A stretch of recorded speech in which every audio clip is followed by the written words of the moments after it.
Assalamualaikum, salam sehat dari saya, Leni Marlina. Lanjut lagi, ini videoku yang kedua ya. Jadi waktu itu videoku yang pertama aku ceritain gejala-gejalanya dan bagaimana awal mulanya aku divonis sakit jantung dari pergi ke klinik terdekat, terus dirujuk ke rumah sakit jantung, terus aku kontrolnya yang pertama. Bagaimana bisa lihat videoku yang pertama, dan ini aku lanjutkan lagi videoku yang kedua. Aku bakal cerita perkembangannya setelah kontrolku yang pertama itu, dan aku bakal ceritain bagaimana ceritaku pas kontrolku yang kedua tanggal 8 Februari 2024. Nah, ceritanya waktu itu habis kontrolku yang pertama itu kan aku rada shock ya. Terus habis kontrol itu kan aku libur kerja 3 hari, terus hari Seninnya aku kerja lagi dari pagi sampai sore. Nah habis itu malamnya aku kan sakit banget dadanya, terus nggak bisa tidur, terus keluar keringat dingin itu toh. Nah itu kan bangun paginya aku ngerasa biasa lagi, sakitnya nggak parah lagi karena aku masih minum obatnya itu ya. Terus habis itu sorenya masih kerasa sakit lagi sedikit, tapi kalau siang nggak apa-apa, masih bisa buat kerja di pabrik. Terus sorenya sakit. Nah habis itu tanggal 8 Februari aku kontrolku yang kedua. Seperti biasa aku datang ke sana, nunggu antrian daftar, terus aku nunggu lagi di antrian dokternya. Itu pasiennya tambah banyak, nggak kayak kontrolku yang kedua, yang pertama. Yang kedua ini lebih banyak soalnya besoknya tanggal merah kan, mungkin pasiennya yang dijadwalkan besoknya itu dijadwalkan hari itu tanggal 8 Februari. Nah di situ aku habis distensi, terus nunggu antrian. Di situ pas kontrolku yang pertama kan aku disuruh rekam jantung. Nah di kontrolku yang kedua ini aku udah nggak rekam jantung lagi. Terus aku nunggu lama banget. Habis itu berangkat jam setengah 9, aku jam setengah 12 baru dapat kontrol sama ketemu sama dokternya karena aku pakai BPJS kan. Aku ketemu sama dokternya. Nah di situ dokternya cuman tanya keluhannya apa gitu, aku apa yang dirasakan. Terus aku cerita sama dokternya, aku ceritain semuanya pas kejadian pas hari Senin waktu itu, pas nggak bisa tidur terus jantungku berdebar-debar itu toh, terus keringat dingin. Aku cerita semuanya. Terus dia tanya lagi ada keluhan lain nggak gitu. Terus aku bilang nggak ada, cuman itu aja. Terus habis itu dokternya nggak bilang apa-apa, maksudnya nggak nerangin sakit aku tuh kayak gimana, kondisi jantungku kayak gimana tuh. Dia nggak nerangin apa-apa, cuman nulis resep, kasih resep obat ke aku. Habis itu aku minggu depan aku suruh kontrol lagi. Nah habis itu sebenarnya aku kontrol lagi tanggal seminggunya lagi kan hari Jumat ya. Hari Jumat itu tanggal 16 Februari, tapi pas hari Jumat itu aku harus kerja kan.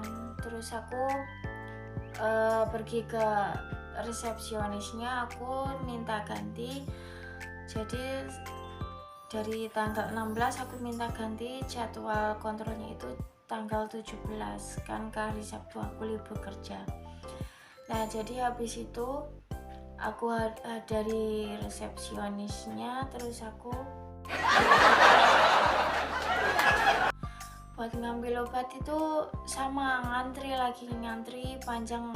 Waktu itu aku dapat nomor dapat nomor antrian 145, terus yang baru berjalan itu sampai 60-an sekian gitu. Nah aku pikir wah ini bakal lama banget kan, setengahnya aja bisa lebih. Terus aku memutuskan untuk dikirim aja obatnya, dikirim aja pakai jasa pos. Di situ aku tanya sama farmasinya, tanya kalau resepku ini bisa dikirim ke rumah enggak gitu. Terus dia bilang bisa. Habis itu aku pergi ke konter posnya. Di situ aku isi formulir, nama, alamat lengkap, terus ya kayak gitu, kayak mau kirim surat gitu. Terus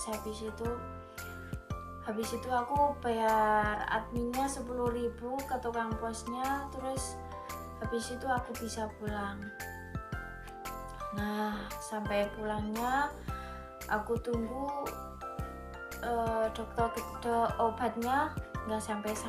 Ini sampai jam berapa ini, waktu itu kondisinya kan hujan kan, sampai malam jam 8 belum nyampe juga. Terus jam 9 baru nyampe. Nah habis itu jam 9 kurirnya baru datang ngantar obat. Nah disitu sebenarnya kan obatku habis pas tadi paginya ya, sebelum kontrol itu obatku yang terakhir paginya. Terus habis kontrol itu siang aku belum minum obat karena obatnya belum dapat. Terus nunggu lama sampai malamnya jam 9 itu aku baru dapat obatnya. Nah di situ aku baru minum obatnya itu. Nah obatnya seperti ini, dapat 4 sebenarnya, dapat 4. Cuman yang satu itu cuman dikasih 3 tablet, warnanya kayak hijau sama bening gitu. Di dalamnya ada butiran-butiran kecil kayak gitu, aku lupa namanya ya, cuma 3 butir aja, dan itu 3 hari udah habis. Nah sekarang ini tinggal 3 aja obatnya. Terus ini namanya yang pertama itu metamizol 2 kali setengah tablet. Ini yang kayak gini, ini pas aku cari tahu di Google, ini buat menghilangkan rasa nyeri dadaku. Terus yang kedua ini simvastatin, ini diminum pas malam, 1 tablet 1 hari. Ini aku cari tahu di Google, ini kayaknya ini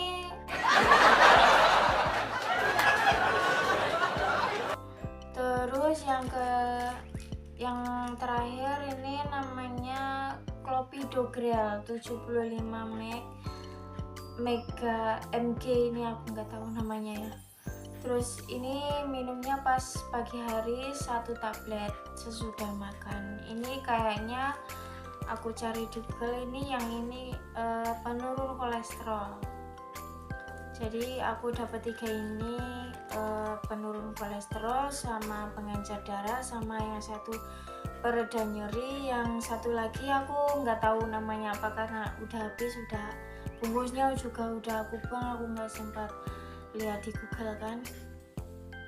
Jadi nanti aku kontrol lagi yang ketiga tanggal 17 Februari. Jadi nanti aku ceritain lagi videoku yang ketiga ya. Tunggu aja. Buat kalian yang masih sehat, yang sebelum punya sakit jantung, jaga kesehatannya, jangan sering mager, banyakin aktivitas. Apalagi yang masih muda-muda itu yang suka main HP aja di rumah, coba deh banyakin dulu aktivitasnya sebelum kejadian seperti aku ya, karena aku baru 35 tahun udah punya sakit jantung ya. Aku sebenarnya juga sedikit menyesal dulu waktu kecil itu aku juga kayak gitu ya. Ini sedikit cerita pengalamanku waktu itu, waktu kecil dulu ya.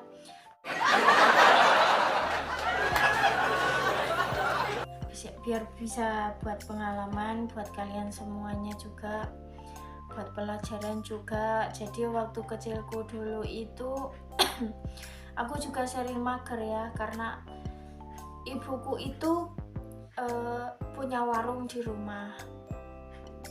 Jadi waktu kecil aku pulang sekolah, aku nggak punya kesempatan untuk main.